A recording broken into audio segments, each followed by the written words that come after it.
రెండు వర్గాల మధ్య ఆధిపత్య పోరుతో కేడర్ నలిగిపోతోంది. సిల్లీ గొడవలు, చీటికి మాటికి ఘర్షణలతో పార్టీ ప్రతిష్ట వీధిన పడుతోంది. సీఎం సార్ మా నియోజకవర్గంపై దృష్టి పెట్టాలని అక్కడి కేడర్ కోరుతోంది. ఇంతకీ ఆ నియోజకవర్గం ఏది? కయ్యానికి కాలు దువ్వుతున్న నేతలు ఎవరు? Let's watch the story. Nandyal జిల్లా నందికొట్కూరు ఎస్సీ రిజర్వ్డ్ నియోజకవర్గంలో తెలుగు తమ్ముళ్ల మధ్య కుమ్ములాటలు రచ్చకెక్కాయి. సార్వత్రిక ఎన్నికల ముందు మాజీ MLA Byreddy Rajasekhara Reddy, Nandyal parliament TDP incharge Mandra Shivananda Reddy వర్గాల మధ్య కోల్డ్ వార్ నడిచింది. ఎన్నికల తర్వాత అది సర్దుకుంటుందని అందరూ భావించారు. కానీ రెండు వర్గాల మధ్య వర్గపోరు క్రమంగా ఆధిపత్య పోరుకు దారితీసింది. ఇరు వర్గాలు నువ్వా నేనా అన్నట్లు కయ్యానికి కాలు దువ్వుతున్నారు. బైరెడ్డి రాజశేఖర రెడ్డి నందికొట్కూరు టీడీపీ ఎమ్మెల్యేగా ఉన్న సమయంలో ముస్లిం మైనార్టీల శుభకార్యాల కోసం షాదీఖానా నిర్మించారు. ఆ తర్వాత ఏ ప్రభుత్వం అధికారంలో ఉంటే ఆ పార్టీ నేతలే నిర్వహణ చేస్తూ వచ్చారు. ఈ క్రమంలోనే 2019లో వైసీపీ అధికారంలోకి వచ్చాక ఆ పార్టీ మైనార్టీ నాయకులు దీన్ని మెయింటెనెన్స్ చేశారు. ఎన్నికలకు ముందు మాజీ ఎమ్మెల్యే బైరెడ్డి రాజశేఖర రెడ్డి దీని నిర్వహణలో వైసీపీ నాయకులు అక్రమాలకు పాల్పడ్డారని ఆరోపించారు. టీడీపీ గెలిచిన వెంటనే బైరెడ్డి రాజశేఖర రెడ్డి వర్గీయులు షాదీఖానాను నిర్వహిస్తామంటూ తాళాలను బద్దలు కొట్టి కొత్త లాక్స్ వేశారు. విషయం తెలుసుకున్న Nandyal parliament TDP in-charge Shivananda Reddy, Nandikotkur MLA Jayasurya వర్గీయులు తమ నాయకుల ఫ్లెక్సీలను ఏర్పాటు చేసి తిరిగి తమ స్వాధీనంలోకి తెచ్చుకున్నారు. ఈ విషయం తెలుసుకున్న బైరెడ్డి వర్గీయులు షాదీఖానాను మళ్లీ తమ ఆధీనంలోకి తెచ్చుకోవడంతో ఆధిపత్య పోరు తారాస్థాయికి చేరింది.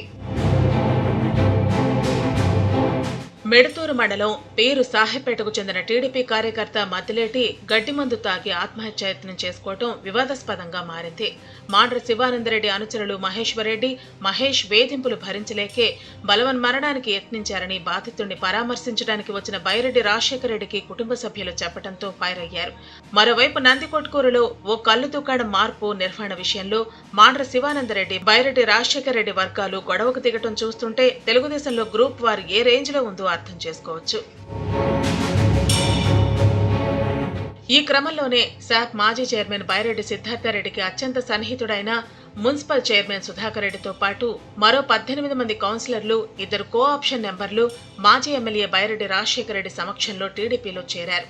పట్టణాభివృద్ధి కోసం టీడీపీలో చేరినట్టు ప్రకటించారు. ఎవరికి భయపడొద్దని బైరెడ్డి వీరికి భరోసా ఇచ్చారు.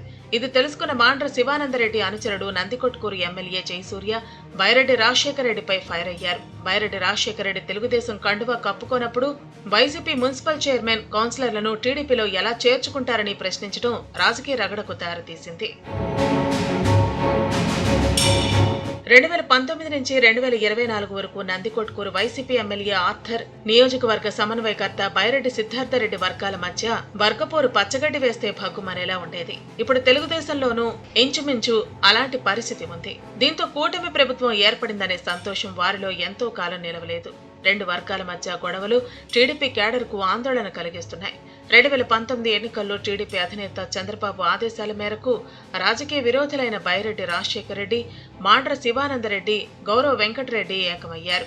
ఆ తర్వాత బైరెడ్డి రాజశేఖర రెడ్డి తన కూతురు శబరితో కలిసి బీజేపీలో చేరారు. గౌరవ వెంకటరెడ్డి, మాండ్ర శివానందరెడ్డి తెలుగుదేశంలోనే కొనసాగారు.